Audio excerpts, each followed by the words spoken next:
Yep. Okay. Whoa! Wait. How do we want to do the intro? Hello, Mr. Demetrio. We are the Demetrio, and today we Oh. will be doing our podcast. Oh. No, keep going. Keep going. Keep going. Wait, no, I like this. Wait, I Yeah, like keep this. going. Yeah, we have a thing going. Oh, sorry. Okay. Alright, good. So basically, we'll start it off with describing our books. Should I go first? Yeah, go ahead. Yeah. Okay. So my book is "Do Androids Dream of Electric Sheep?" and basically the whole story is about this guy who he kind of missed out on his opportunity to kind of move to a better area of life, I guess, and he kind of lost that opportunity, and because everyone on Earth kind of moved to Mars because Earth kind of became like a really bad place. I see. Good save. We can edit that out, right? Yeah. Aw. I'm keeping it in.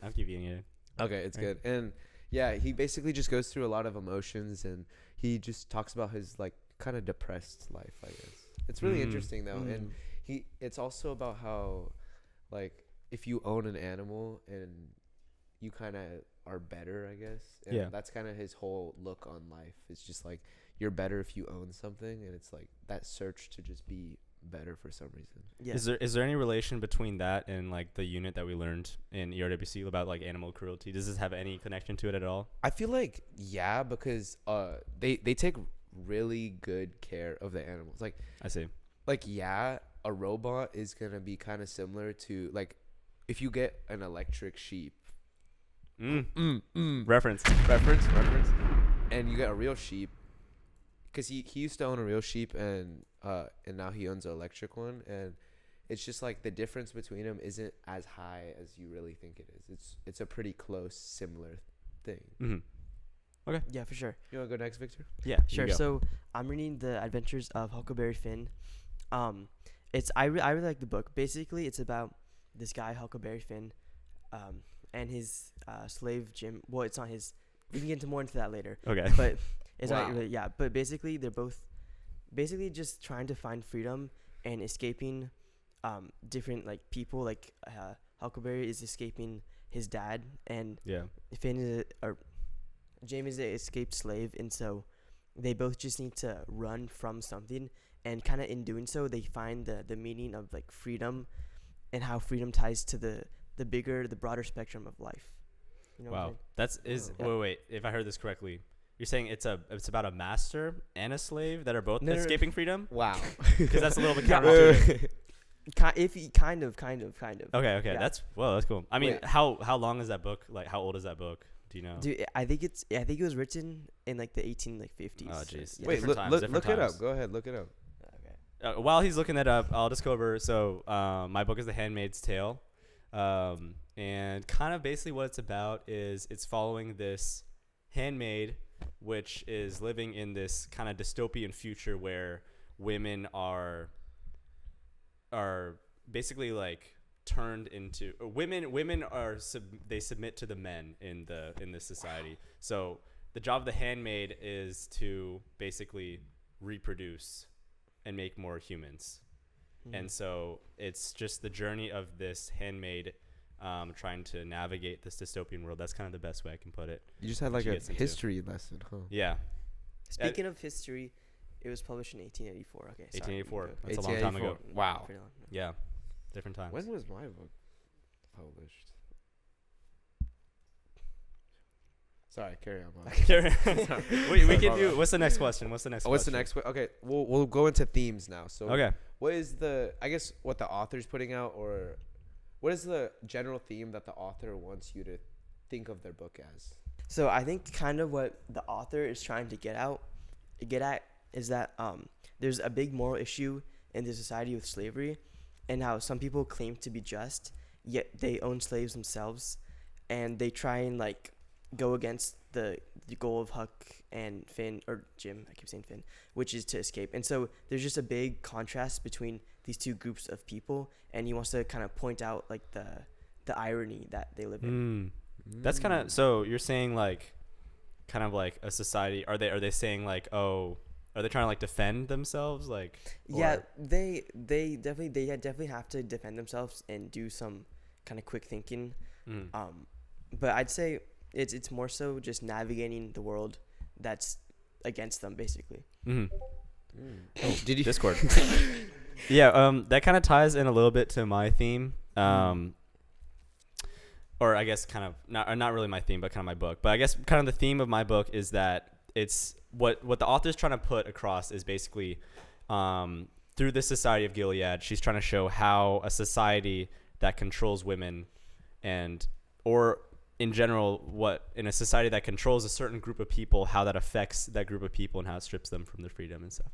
Wow. Is there a big change like from beginning to end? Like maybe this is jumping ahead, but like is there like a sequence of, or not really things? Is there from those groups of people? Do they end up? Is there a change at the end that kind of frees them from?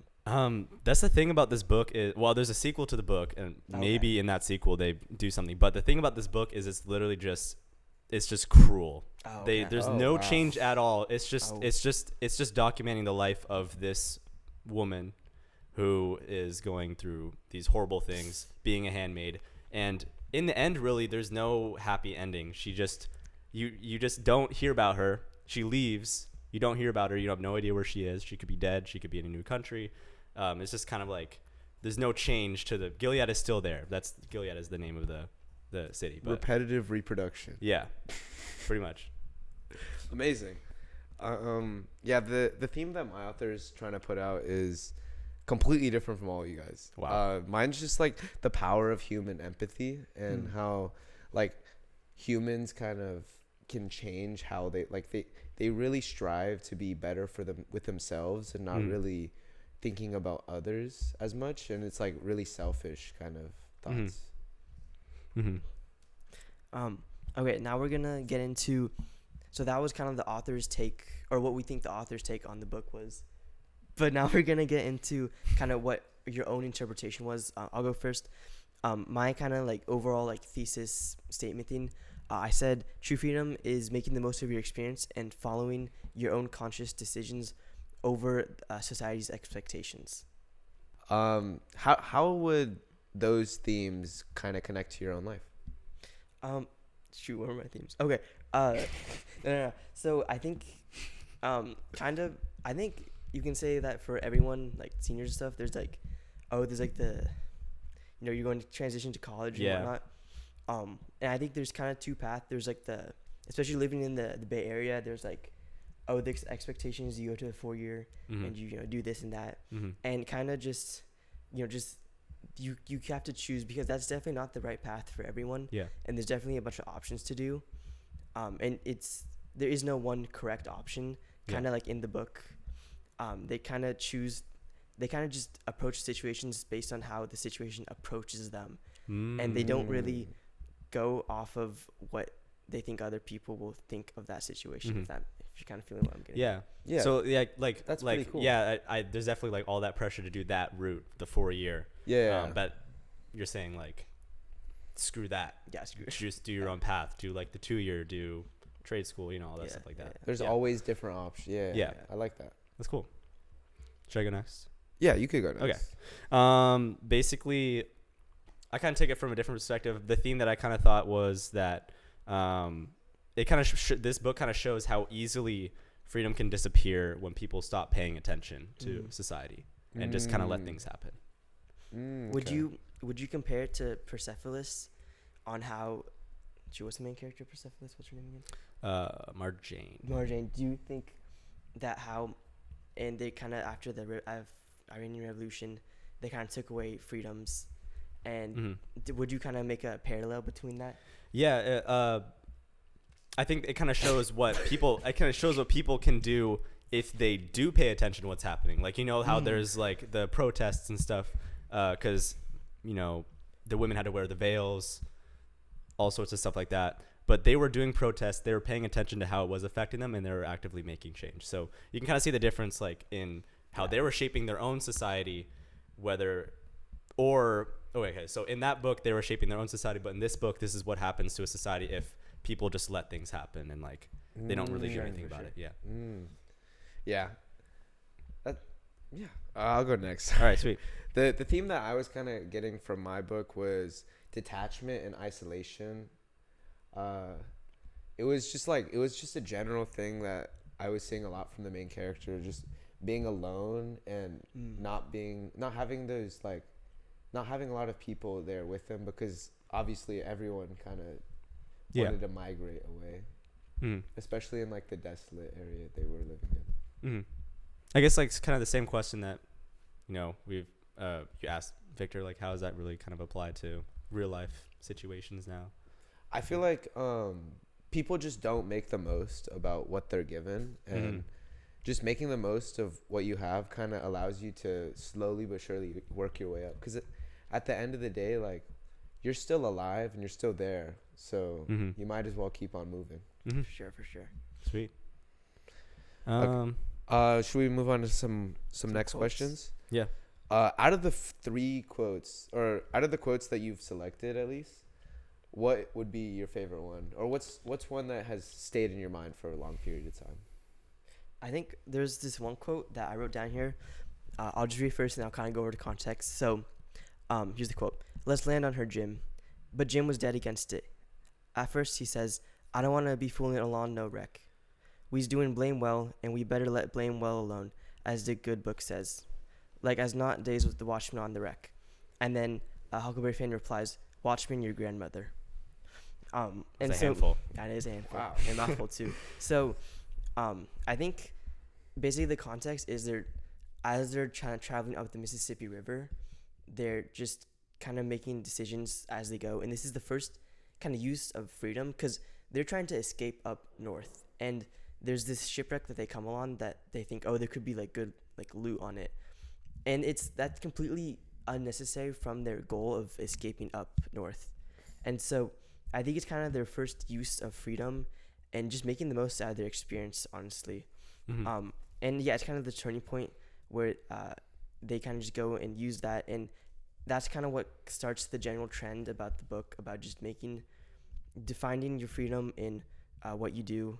And even though things might not have any added value, it's the choice to do it that unlocks your freedom. Okay. Wow. That's a handful. That's a lot to take. Like, same thing as a quote. Wow. Should I go next? Yeah, sure. My favorite quote that has been going through my head while I read was, "You will be required to do wrong no matter where you go. It is a basic condition of life to be required to violate your own identity." Tell us about that. And it basically just reflects on how, like, the fear of making mistake shouldn't be something that you should fear. I feel like the more mistakes you make, the more you'll learn. Like, the repetition that you gain from each and every failure will allow you to just slowly but surely improve yourself. For sure. I like that. For me, my favorite quote was when a commander was talking to the main character, and the commander is kind of like part of this regime. And he said, better never means better for everyone. It always means worse for some. So I think that this quote, it kind of exposes how Gilead, the society, justifies its cruelty against women and other people. And it kind of made me mad at the society, because they're trying to justify the reasoning for all this. Like, we're doing all this good for you guys. You know, there's going to be some bad things, but those are like, you can ignore those. We're doing good things for you, like, we swear. And it's kind of just like brainwashing them, and it just made me like pissed off. Because, I mean, this is total control. Yeah. And a terrible like use of it too. Yeah. And it's like they're able to kind of make people ignore the fact that there's these things going on, and so that's how they're able to get. Do you feel like what Victor was saying about how we live in the Bay Area and we kind of go with the mentality that, like, you have to go to a 4-year for college and all that? Do you think that kind of connects with what you're saying with your quote? Let me think. I don't know. It sounds very similar, I guess. Yeah, you could say like. Hi, Andrew. Hello. Today I went to wrestling tryouts. So that was fun. Oh, nice. Did you make it in? I'd assume so. Wait, are you sure you made it in? Not There's a lot of good yeah. people. There's a lot of good wrestlers nowadays. You know. Yeah. There I, is. I heard Washington's really good at wrestling Yeah. with Mr. Bowles and all that. Some would say that. Do we want to talk about the economic and political State state of the world right the now. world right now? Bro! Bro! Carry on. Sorry, Andrew. And then I got home and I played some Battlefield and then Oh. Battlefield 6? Battlefield 6. Ooh, Battlefield 6. ooh, nice. And then Max called me. Oh yeah. What the max? Wait, I wasn't expecting the call. get the max I was win. actually going to bed. Oh. Oops. And Oops. and now I'm here. Yeah. Even better. Even better. Mr. Mitro, we're getting him to work on his project while he's here. So Yeah, Little- we're little forcing him to work on his project and watch us. yeah. Yeah. No, I didn't know his number, so I just called him on the cord. That's good. Yeah. And he picked up. So Hey, that's good. Yeah. all right, that's our Andrew break. Hey, Alright. thank you, Andrew. Thank you, Andrew. welcome. Everybody Whoa, whoa, clap. whoa. Everybody clap. Oh, I yeah. better see you clapping, and you guys should be clapping right now. Yeah. Yeah. All right. Thank you for the applause. Thank you, guys. Andrew. Thank you, guys. Thank you, Andrew. All right. Okay. Let's move on to some different questions. Yeah, sure. What would you say is your favorite part of the book? Gosh. I would say there's no like one specific favorite part. I think it's like the book is called The Adventures of Huckleberry Finn, right? And that's like literally they go on like a bunch of different adventures. And I think what kind of stood out to me is that they kind of just carry on after every single like event. So for example, there's this one event where the raft that they're on gets like shipwrecked or gets destroyed by another boat, and so they go and Huck goes and lives with some other family. I'm pretty sure they're called like the Grangerfords or something, and basically it's a whole nother kind of event story and things. But at the end of the event, the Grangerford family has a shootout with another family. Whoa. And like all the friends in the family that he just Whoa. met, like at least the dudes, at least they all die. Oh. And he kind of just gets on the boat Damn. again, and he's like, "Oh, we're off sailing on down the river, Time to move having a on. good time." Yeah, That's so I think it's awesome. kind of fun, and that's not like the only like thing that's not the only situation where he kind of just like moves on like that. Mm-hmm. Wow. Okay. I feel like my favorite part of the book is definitely just thinking about his like mind, I guess, like because most books they go through a lot of monologues, but I feel like just each and every monologue that we went through, like one that I'm thinking about right now is just him wanting, so he really wanted to buy a horse, and they don't really sell these horses. The horse's name was sorry. My bad. Keep going. They don't really sell these horses, and basically his neighbor though has that specific horse and like is breeding it too, and he's just like, I really really want that. And then all of a sudden he kind of switches up, like the next chapter, like this is different chapter of course, but he's like, now I want an ostrich, and he goes to the electric company and asks how long would it take to be an ostrich. Like I don't know, it was just really interesting to read about that. Yeah, sure. The tricky part is about finding my favorite part of the book is that like the book is like not really it's not a book that you have a favorite part in. It's just it's like a commentary of a horrible situation. Yeah. But there was one moment where it kind of like it was like a feel good moment, or not really, but kind of. There was writing on the wall next to the main character's room that she was living in that she found, and it kind of just showed like, I don't really know how to describe it. It shows it was like a moment where like the main character realizes that she's not alone and that other people have resisted against kind of the regime. So that was kind of like a good moment. Yeah. But yeah. The standing up for themselves and becoming better as people together. Yeah. I think that we're running out of time. Mr. Dimitrios getting antsy. Yeah. Couple Really? more questions. Let's Wait. just say, should we just finish with like Wait, our we last need to- quote? We need to do our second. Yeah, we need to do our second quote. Should we just? I mean, I don't know what question to ask for the second quote. Should we just say? I have a whole list of questions that I pulled out that I wrote. Let me just. Oh yeah. All right, let's do our second quote. A second quote. We Okay. should do that one. Yeah. Wait, but what question though? the second quote, like, how does it relate to your theme? Your Andrew's dying in the back. Yeah, because we need to, the underlying like theme of this project. So Is, you want to start us off then, huh? yeah. All right, go ahead. Quick. So my second quote. Well, okay, let me just go over my kind of why I took away from this is that true freedom is making the most of your experience and following your consciousness over society's expectations. Mm.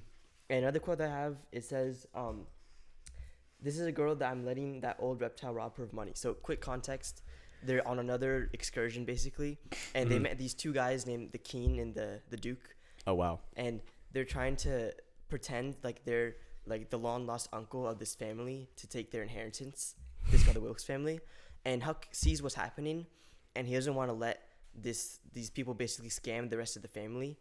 And even though like kind of like society is gonna let this thing happen, because there's no evidence against that they're not the family of the Duke and the Duke and the King are not the family. Huckleberry Finn is like, no, I can't let this happen. I need to do what's right. Mm-hmm. And he goes against what society would have otherwise let happen. Mm-hmm. And he kind of uses his, freedom and whatever to just go and say, hey, like, these guys aren't your family. These guys are fakes. And the real ones actually end up coming from like Europe or wherever they came from. And it ends up being a whole nother scene. But basically, if it wasn't for Huckleberry to kind of go and use his freedom, I don't know if he would have, that whole thing would have happened. That's a handful. This whole book is a handful. Wow. Yeah. All right. How long is your book? I feel like That's a good question. It looks. No, it's, wait. That's a. Oh my, yeah, but it looks whoa. compact. Yeah, To the viewers, it looks compact. Okay. All right. I'll pass it You on go. to me. go on to you. Well, a quote that really connected to my theme was, "An android doesn't care what happens to another android." That's one of the indicators we look for. Mm-hmm. I feel like it just shows how like humans and androids are very different, and like humans having empathy and all that and being connected together in a way, they kind of have their own personality and emotions when it comes to it. So I feel like with the theme of empathy and like the power of human empathy specifically, Mm-hmm. I feel like it shows that a lot. Yeah. It shows how important it is, really. Yeah, for sure. Okay. And then another quote that I thought matched my theme was, "I am a national resource," and this is said by the main character, and this really resonated with me because it shocked me because it showed how deeply Gilead has gone to the main character Offred's mind. She used to be really resistant, but this quote kind of shows her in like a descent into like madness. Like it, by her saying "I'm a national resource," she's kind of describing herself in the way that the government wants her to. Like she's not a person, she's more of like an object, which is like Yeah. that's like what the government wants her to think. So it kind of shows how the government is able to control her even with their brainwashing tactics and just take away her own emotions and like take away everything. Make her not be able to think for herself. Yeah, one of the biggest things is that women's bodies are separate from their mind. Like women aren't their mind in this government. They're just the body, which is like kind of shows what it's kind of like. So it's kind of sounds like communism. It was a lot like communism, but worse, way worse. Oh yeah. So for our final question, we'll be talking about how, after finishing reading the book, of course, how has the cover kind of changed in perspective since you first seen it? So basically, my book, which will be shown right up there, I think, was basically, the cover is nothing. I feel like it looks like it's AI generated, and I couldn't really tell what I was really getting into. The most information I kind of knew off of my book before was that Blade Runner, a nice film, Blade Runner, we all know it, right, guys, was basically just based off of the book. And I feel like based off of that, I really enjoyed it. I don't know. I haven't really found. It was boring. Obviously, it's a book, but It's a niche book. It's sorry. Sorry, Demetrio. Demetrio. It's not Sorry, Demetrio. It's not you. It's me. But Okay. yeah. All right. Yeah. I think that my cover didn't relate at all. Yeah, right here. It didn't relate at all to the book. It's just super simple, very simple colors. And I had no idea what I was getting into. The book could be about anything. But I guess looking back at it, maybe the use of the simple colors and simple shapes kind of shows of how reduced like women were in this society. Like they're not super complex. They're just like this simple Like thing the right art there. style kind of. I mean, that's just like a You can connect it back to Persepolis. could predict. Yeah, to Because Persepolis. that was a very simplistic cover and simplistic the black look. and white drawings. Yeah. Yeah. It's like loudness. Wait, loudness and simplicity. I forgot what the term was. No, it speaks. It's very loud. For like I don't know. Okay. Okay, but it's okay, good. we We get it. we get it. We get get it. Okay, my book, which is right here, it honestly doesn't. The cover, you can't get much out of it. I think only after reading the book can you kind of see. Oh, I see, because it's basically Huckleberry Finn going hunting, which kind of just plays along to one of his many adventures. It just shows his use of like freedom and free will and how he's able to survive through his journey. So yeah, you can't really get anything from it as just looking straight off of it. Awesome. All right, that's it. Well.